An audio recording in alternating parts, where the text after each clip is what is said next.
we are always happy to share our story. Uncountable other couples enjoy this wonderful adventure called marriage. On the Blossom Couple, we gather together with these friends, amazing people, to share our stories of marriage rooted in the love of God through Jesus Christ. Let's meet the couple of the day. Ebere and Sam Nweze. Yeah, we were privileged to be at a couple's dinner with our amazing friends, Sam and Ebere Nweze. And there they were sharing about conflict in marriage. Woo!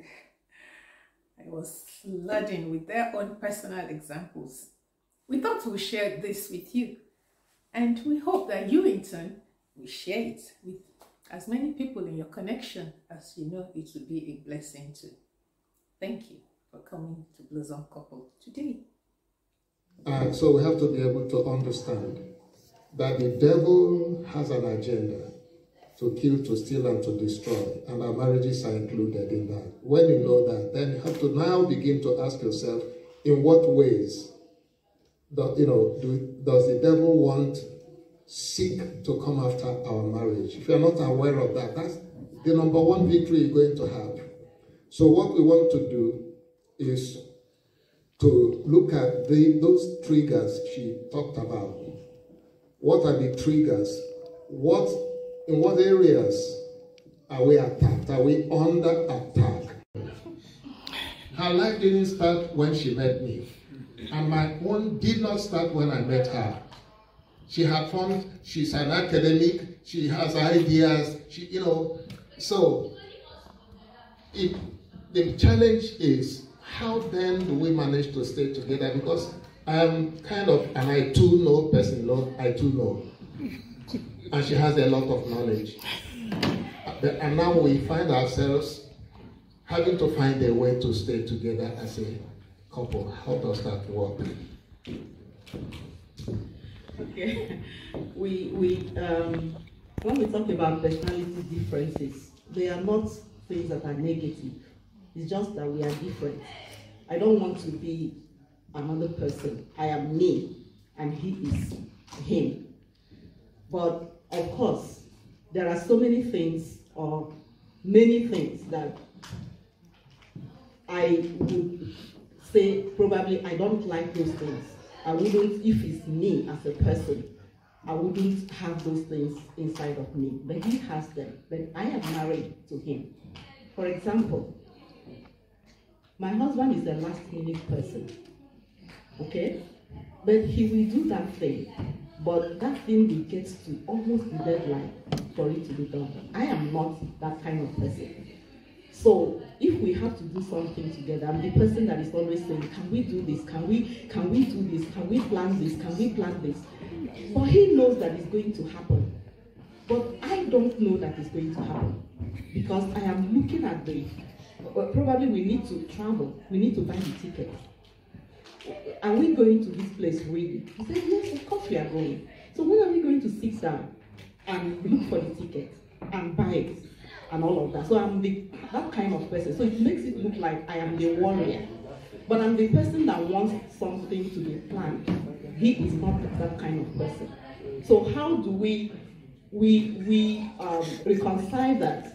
If we have to go to the airport, I would rather go to the airport and sit there for 3 hours. And he would rather go to the airport and just go straight to the line. And I don't like to be dragged. I don't like anybody to drag me, running to me,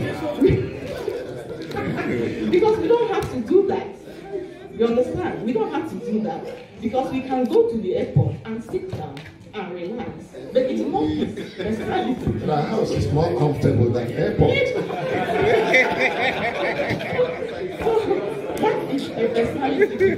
He still gets to do the things he needs to do. But now he is with me. And there are so many people who are like that. Yes, so I'm done. Confession. Public confession. I have to factor into the fact that from our house, you're not here, your airport probably is closed. Ours is 1 hour. We have to drive in case there is traffic on the way, in case there is a problem, in case. So I am the one that is, and sometimes he feels nagged, and then it could create a conflict. But sometimes I'll give up. I'll say, okay, I'll run around the airport. If we miss the flight, we come back. And do you think we have not missed a flight? Yeah, we have. Because we got there, the queue was so long, and by the time we got to the front, our flight had left. Okay, because of time, we'll go to the next one.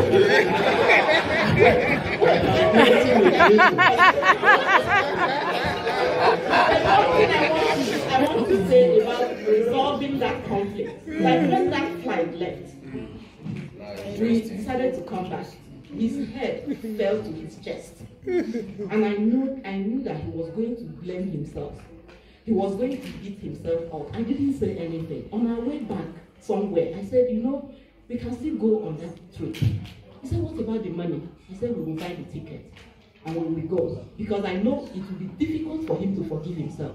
I already felt so bad about it. I didn't want to talk, but I also wanted to give him the opportunity to know that next time, when I say let's leave the house. So in the train, we bought the ticket, we lost money, we bought another ticket, and we made that trip. And it was like he felt that I understood. I didn't flog him. So you don't flog someone when they have made a mistake. Actually, yeah, actually, it was a very bad one because it was a European Union arranged conference, and if we didn't go, we'll pay back the money for the ticket EU bought for us. Plus, you know, so it was a nasty thing that I learned from it. Thank you, sir. The second one, and I have a book that I wrote one whole chapter on African on keeping to time. So that's why I want to leave that out. Okay, so unfulfilled expectations, and we'll talk about this real quick. What does that mean? I think that some of us, I think I'm a man too, sometimes we want to replicate what our parents did, how our parents married our mothers. Let me put it on us men, because we are the ones that see a beautiful lady and go for her. We have expectations, both the man and the woman. As most of the time, those expectations get disappointed. Not intentionally, that simply, you know what the Bible says, God says my people perish for lack of knowledge. But the fact is, in every marriage, every couple has expectation. I think we need to find out, we need to do all we can not to leave our spouse frustrated because there's something crying in her heart or in his heart that we're not addressing. And what are those? It can be in different areas. Time will not permit us to go into detail on this. But I think that we need to, you know, find out what's really important to my spouse. What is it?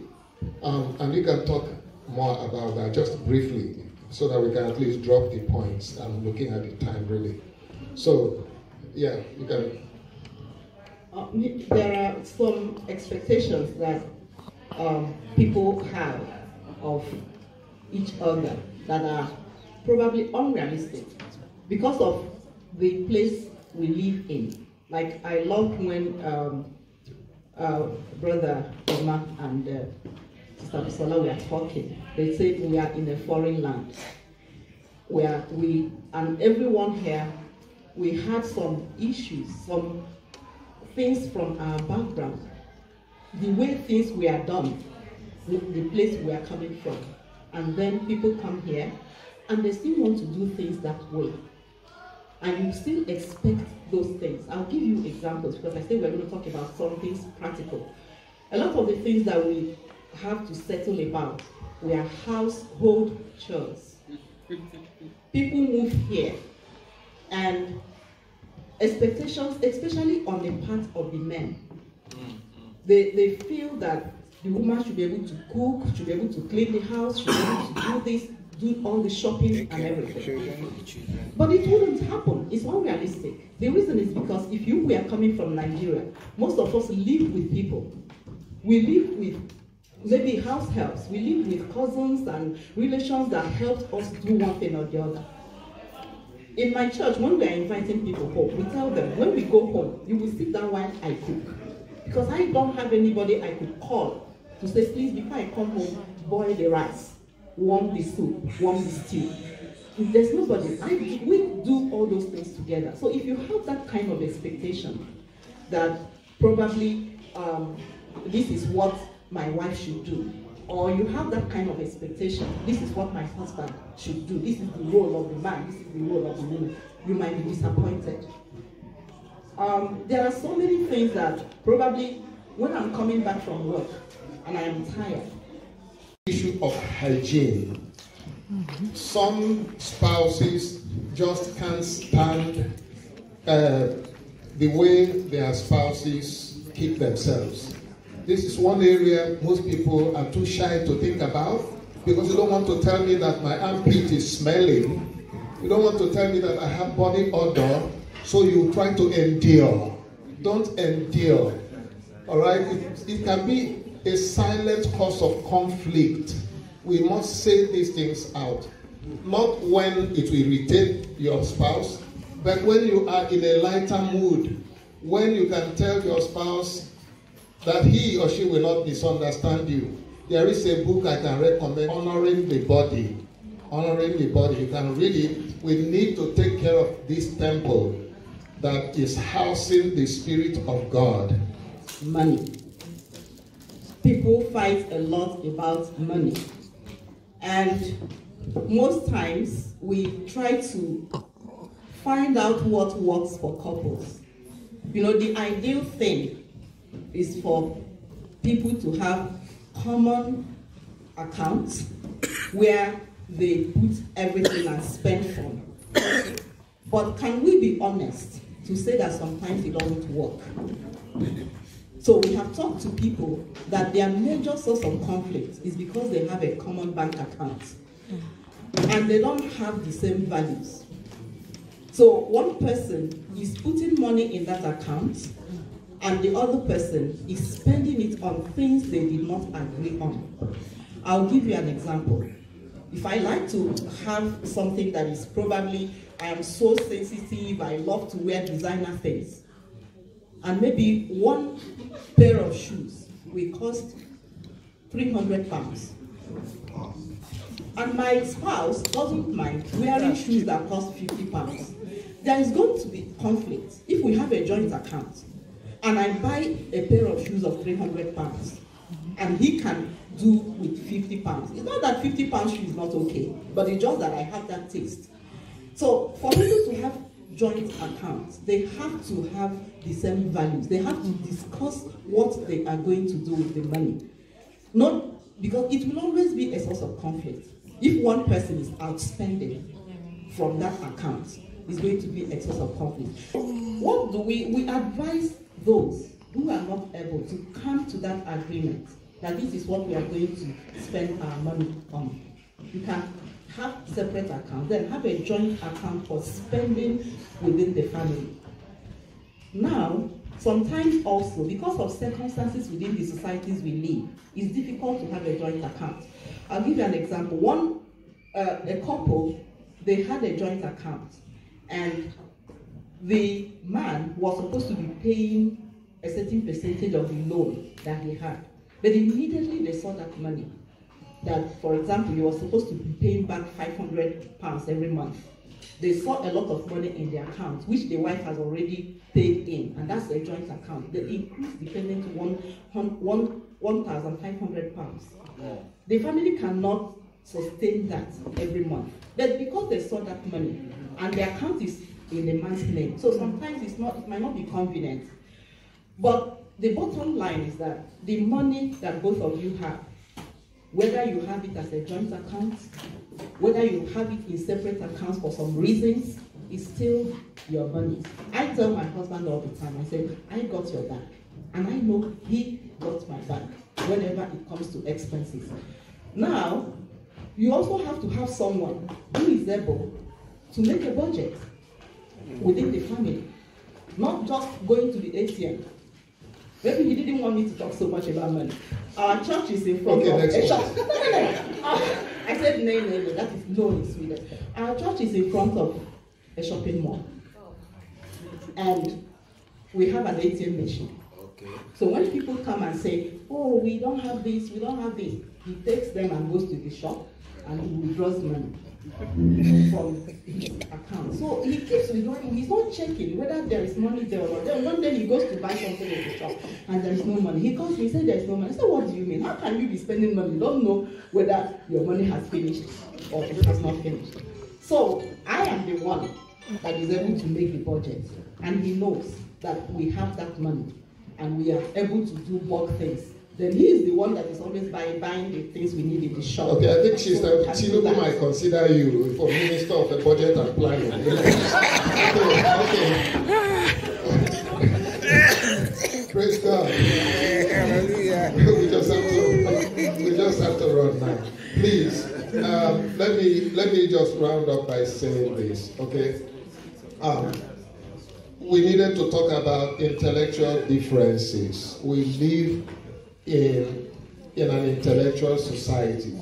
Sweden, UK, the Western world, we find ourselves in the midst of an educated society. And that means also that chances are that many of us are very educated. And I think that intellectuals face more challenges. Why? Because this woman sitting here is a very, very fine academic with all kinds of intellectual endowment, ideas and theories. This head is carrying so much. My own is carrying so much. But we have to be husband and wife. It's not always easy. You need to hear when we are making arguments. You need to hear that. So, but what happens is, if I feel challenged or diminished by her intellect, then I will have a problem and she will have a problem. For me, what she has here is, complements whatever I have and vice versa. She's not challenging me. I'm not challenging her because we have the same goal. She's a blessing. Everything she knows is a blessing to me and to the kingdom. Vice versa. So I think it's intentional. God is a blessing that God makes us, fall in line, living in an educated society, so that we can be useful there and we can contribute to the intellectual discussions that always go on wherever we find ourselves. So don't feel challenged. Why do I say this? This is always a problem when people don't know that problems can arise. Because a man can feel intimidated at the knowledge level of her husband and vice versa. It should not be. We should celebrate our intellectual endowments. Also, I think Brother Ima and his wife talked about this. Social media is also part of what I gave a good, quite some space in my book. Social media can be a killer. It's very good. But nobody really knows the destruction it does in marriages. They alluded to it, not really in detail, but we must understand that, this thing called social media, it's dangerous. It's a problem. Active listening. It has already almost wiped it out, and most of the time, I think the stadium is here, right?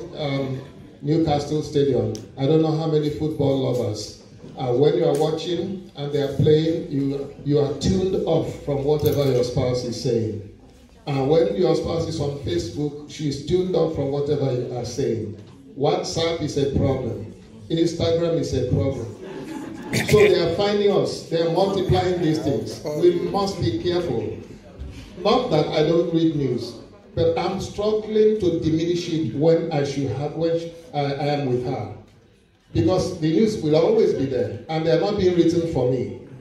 And then TikTok, all those people playing there, they are making their money. They don't have to get all my time. It's not been too long. Maybe she doesn't even know that I downloaded TikTok. But I'm going to delete it because I discover that it's doing a lot of damage and it takes people's time and it's not necessary. But do what you love to do, but understand that your number one fine, your number one attention should be to each other. Then whatever residual time you have should go to other things. Then let's not forget our obligations to knowledge, study to show yourself approved, a workman that needs not be ashamed, rightly dividing the word of truth. A lot of attentions being removed from studying God's word, in preference to studying other things and reading other things and watching other things, most of which don't add value to what we are and to who we are. We must be careful. Those things take away our attention from each other and causes a lot of problems, conflicts in our marriages. Now, our time is... Yeah, okay. Okay, the final word I want to say about conflict resolution was already mentioned by the Asians. Develop friendship. When I wanted to marry my husband, I said, I don't want a husband. I just don't want a husband. I want a friend. Because, and if we are really serious, we've had friends that have lasted for so many years of friendships. And it's not because those people haven't offended us, but because they are our friends. We just, after some time, we just let it go. So how is it that when our spouses offend us, we are so unforgiving, we are so deeply hurt that we cannot forgive? It's because we don't find friendship. And one thing we ask ourselves when we quarrel, and probably we don't talk to to one another for a few hours. He asked me, are we going to end this marriage? I said, no, we're not going to end it. Then he says, so why are we wasting these hours? Any hour or any minute that we didn't talk to each other is wasted. Sure. Because we're not going to end the marriage. So always ask yourself that question. Because anytime you don't spend together, anytime your face is so long or your face is so boned, you are wasting time that you should spend together. Yeah. So we will end on that note. Be friends and know that no matter what conflict you have, God is able to help. And your friends are also able to help. Sometimes I got so upset about something and I don't talk to him about it. I call my friend Busola and send a message. I say, I'm going on a walk. We walk together. You can't believe that. I live in Sweden. And she lives in Newcastle. We have walking appointments. I just sent a text message. Can we take a walk? She said, oh, okay, can we? Then we are walking and we are talking. I hear from her. You understand what I mean? I get angry, I get upset. I said, can you imagine? Before we finish that 1 hour walk, I'm a completely changed person. And I come back, the conflict that should have happened would have been resolved. Because I have been hanging out with my friend, who I love to hang out with, and have told her something, and she said, you need to. So by the time we finish other things, we forget that. So we must have besties that we can always talk to if we are so upset, instead of venting on our spouses when we are upset. Thank you. There is a caveat. Please. You must have a Busola to be able to do that kind of thing. You must have a sister Busola, right? If she had mentioned someone else, I would be upset with her, right? So if you don't have, a sister Busola, you know what I mean? Otherwise, the Guardian newspaper, right? Or some newspaper, I don't know what is published here in Newcastle. That's where you get your story. Chronicles. So if you don't have a sister Busola, please, it's better you come back home and say, let's talk. Right? It's better that now, what we believe is that the person you are ventilating on has to be a friend to both of you. Not just your friend, a friend to both of you. Who will be able to say, don't do this, or not the person that will help you to criticize or to add fire or to add whatever. Somebody that you know that is a friend to you. There are things that are not there too, because I'm thinking of what Mr. Lalu would say. She has it. That's that kind of person. Thank you so much.